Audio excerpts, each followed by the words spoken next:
Well, it's almost there. The end of an amazing couple of weeks of pure gaming bliss. As I explained in my dispatch video essay, this game is something very special to me, and I will be legitimately heartbroken when it does indeed end. I will miss the anticipation between each week so much, and I'll most likely immediately start another playthrough right after I've picked up all the broken pieces of my heart. In this video, I just wanted to quickly share my own opinion and my personal theories on what will happen in the last 2 episodes of Dispatch.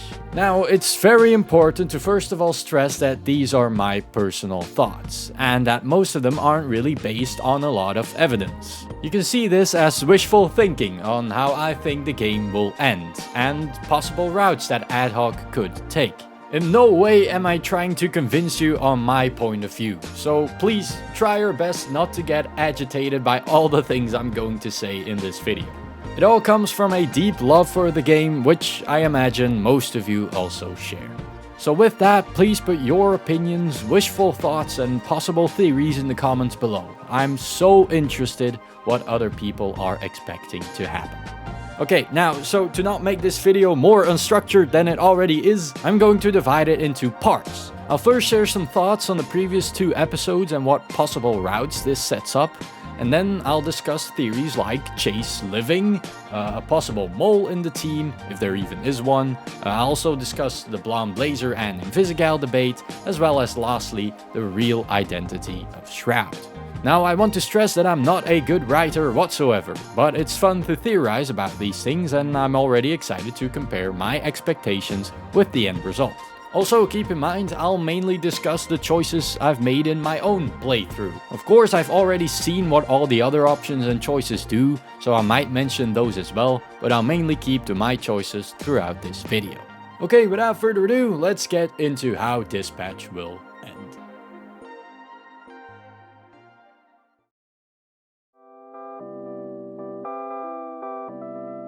As you can see from the titles and thumbnails from my playthrough, these 2 episodes were my absolute favorites, and based from what I've seen online, many people share that same opinion. Episode 5 was such an all-round wholesome piece of media. The start was such a welcome reward to the players for waiting a whole week. The match cuts during the start were of course breathtaking, but what I really liked in my playthrough was the talk with Blonde Blazer. We came from such a high in the previous episode with the Mandy reveal and the spectacular kiss that the start of episode 5 was really wholesome to see. It was nice of Ad Hoc to immediately give us that scene to settle the fact that Robert and Blonde Blazer are in a good space, which made us feel comfortable and settled in to begin the shift. Speaking of which, the dispatch shifts in this episode were in my opinion the best ones from the 2 episodes. I really felt like I was doing a job, and the Z team was actually doing a good job of being heroes this time around, which was so nice to see. They didn't make fun of Robert as much as previous episodes, and I as a player felt comfortable in the dispatching seat, now having a somewhat good plan of what I wanted to make of the Z team. And then of course we have the whole bar sequence, which let me tell you wasn't what I expected at all from this episode, but oh my god, how cool were all of these parts. Everything from the dialogues and the comedy to the animations and music was sublime. I think I've watched that sequence back about 10 times now and I still can't get enough of it. It really felt like the Z-Team and Robert have crafted a solid connection and have got each other's back, which is such a huge achievement from the writing team of the game that made us, or at least me, get that feeling after only 5 episodes.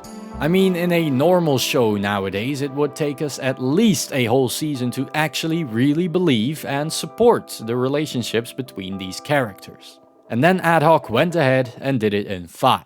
Stellar work all around. At the end, I of course revealed that Robert is Mecha Man. In my opinion, the story naturally points to this choice, but I do get, however, that people prefer to keep it secret for gameplay reasons in the next episode. I, however, had zero hesitation and was constantly replaying the scene from the end of episode 2 in my head. There is now a solid foundation present where we can enjoy a full and connected Z-Team for 3 episodes, which is, all things considered, still a good portion of wholesome moments that await us.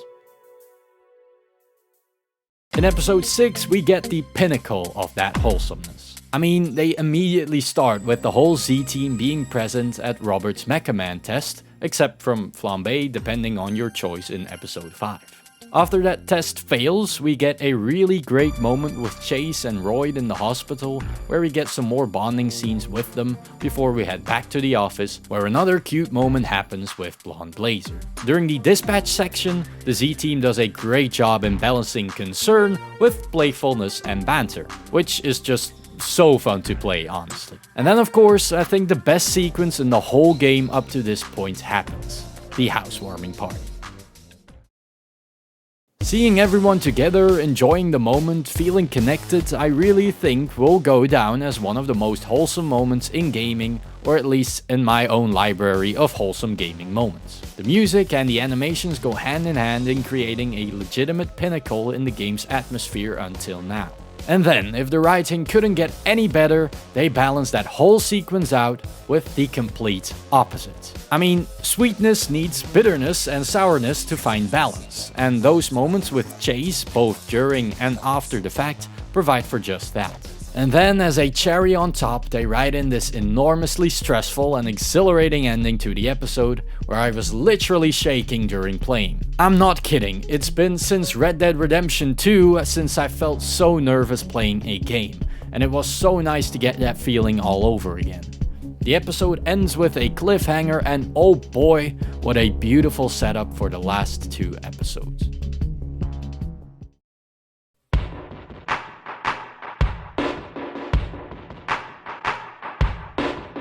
Okay, with that being said, let's take a look at my expectations and thoughts on some of the most popular theories going into these last 2 episodes. Let's start where we just left off, namely our great companion Chase. Now, to get this out of the way first, I don't think Chase is going to live. Now, hang on a sec before you type away in the comments, let me explain what I mean. The day after I played the episode, I of course also saw the theory that Chase might still live if we take a look at the map. Chase said that he ages 50 times faster when he uses his powers, and when he goes and saves Invisigal, he only runs about 20 seconds. So, according to this theory, this should just make him age fewer than about 20 minutes. And of course this checks out, who can argue with math? And right after the episode, I also hoped this would be true.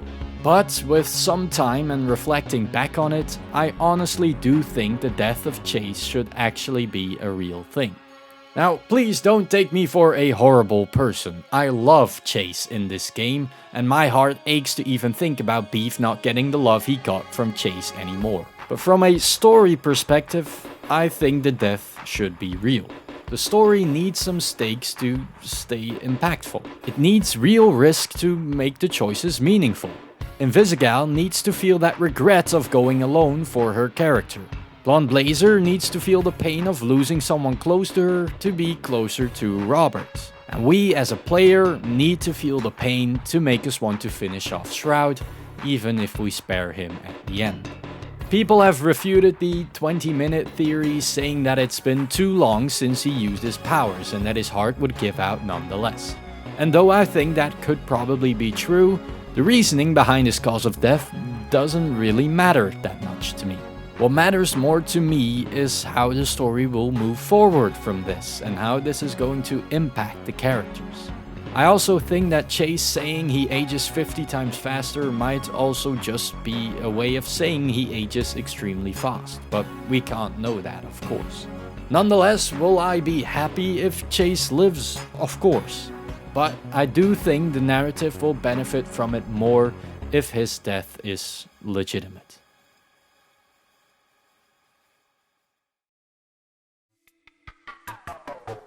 Okay, chances are great that people have already clicked off this video. I did say that I was a terrible writer, so maybe I should have put that part at the end. Oh well. Right, so for the next part, let's discuss the possible mole on the Z team. If there even is one. And again, maybe I'm in the wrong here, but I don't think there is a mole that notified Shroud where the astral pulse is. And I also don't think the story needs to have one. What I think happened is that Shroud just plainly hacked into the SDN servers and just found the location of the pulse anyway. He then notified the Red Ring and other villains to create a distraction and maybe entice Robert and his team to act quickly and irrationally, which is Invisigal's weakness. I don't think Coop or Sonar or Royd have anything to do with this. It's just a bad guy doing his bad guy thing. And honestly, this works just as good. I don't want a mole on the team. I love the characters way too much for that. But I do have to admit, however, and hats off to Adhoc for this, but I did enjoy looking at all the other theories and clues piled together by the community, and a great many of them actually have great merit. Now, this could not have happened if they decided to release the game fully from the start, and it only made the game even more popular. So, although it's been really nerve-wracking waiting for these last 2 episodes, I did also quite enjoy that experience, and it's kind of sad that it will be over soon. Then those theories will just be replaced by wishful what-ifs.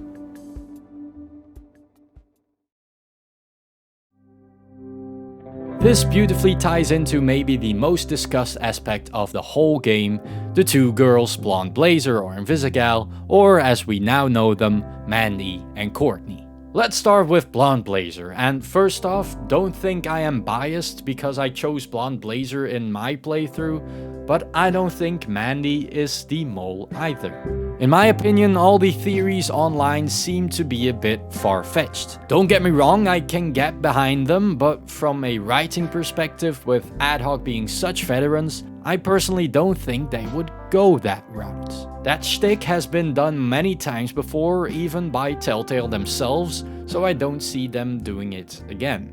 It wouldn't be bad, but I think the way the story is going now, the narrative would benefit and flourish more in a narrative that is more centered on the main plot, namely Robert and his struggle with his dad, the Mecha Man suit, and Shroud. I think Mandy is just a regular hero trying to do the good thing. In the comic, we also see that she wants to have a somewhat normal life after the hero work, which I don't think the developers just put in to put us on a wrong track. But, and this is a big but, there are however things that the game is not telling us, and I do think there is a twist coming in her character arc. I still haven't decided which one I believe yet, and I'm planning on getting surprised when the episode releases. Currently, I'm switching between theories like Mandy being in some way related to Shroud, or that she and Invisigal are actually sisters. The earring scene and Mandy not allowing Courtney to be cut make this a real contender for me. But I do realize that this might also just be the character traits from both, where Blonde Blazer sees a lot of potential in Invisigal, and that Fizzy really just wanted Blonde Blazer's earrings.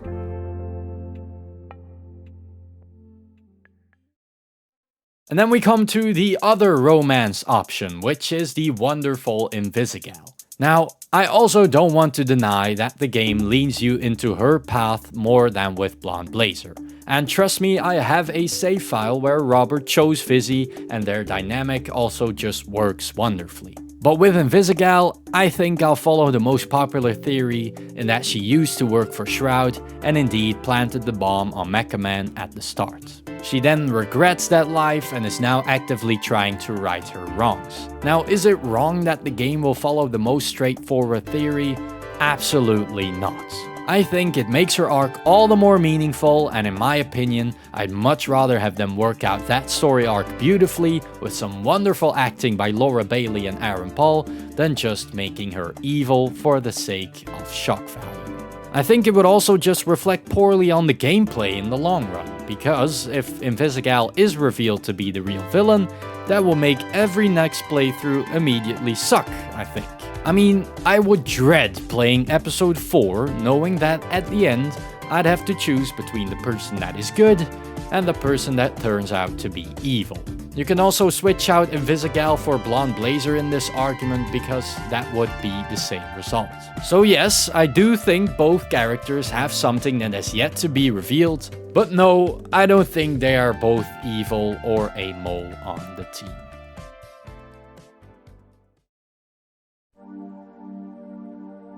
So this leaves one theory to discuss. Who is Shroud? And for that, I'm going to refer you to another video from the channel Pixelated. He and I agree that Shroud will be revealed as Robert's father, and that we'll have to choose to kill him or let him live at the end, which the conversation with Chase in episode 5 also foreshadows. Speaking of which, I do also think that Chase knew that Robert's father is Shroud, but kept it secret to protect Robert, which also really adds to Chase's character arc even when he's gone. But please check out Pixelated's video on it because it goes into more detail than I do. If it turns out to really be the Eli Connors from the start, I will be interested to see what they decide to do with the whole father arc of the plot. But whatever they decide to do, I have full faith that it won't disappoint me, even if it severely differs from all the things that I've just said.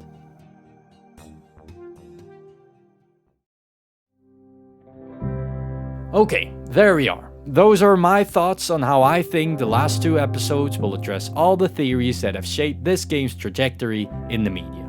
Again, these were my opinions, and they will inevitably differ from yours. And I want to remind that this is what's so fun about games like this. Like I said, it's been such a joy looking at my Instagram feed, seeing all the different videos and memes about this game and its decisions, and I will be sad to see it end. But I am extremely grateful that I got to live through the release cycle of this game, and very recently also share that experience with so many people through this channel.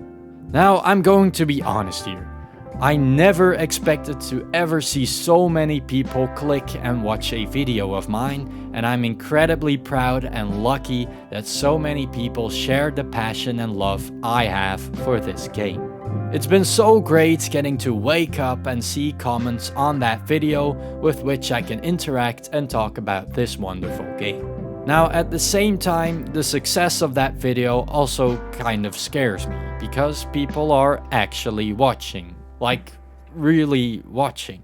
It makes me think about what to do after this game ends, how many people will stick around, what direction I want this channel to take. Since that one video I gained double the subscribers I already had, which is insane. I'm trying my best to stay level-headed and not let the numbers get in my head, but as you've probably heard from other YouTubers, it's hard, man. I guess I'll just take it one step at a time and we'll see where it all goes. Just know that I am so thankful for the warm reception I have received since my return, and I'll try my best to make meaningful videos, both for you, but most importantly, for me. I wish everyone the best of luck with the last 2 episodes of Dispatch, and hopefully I'll see you here again in the future. See you on Wednesday.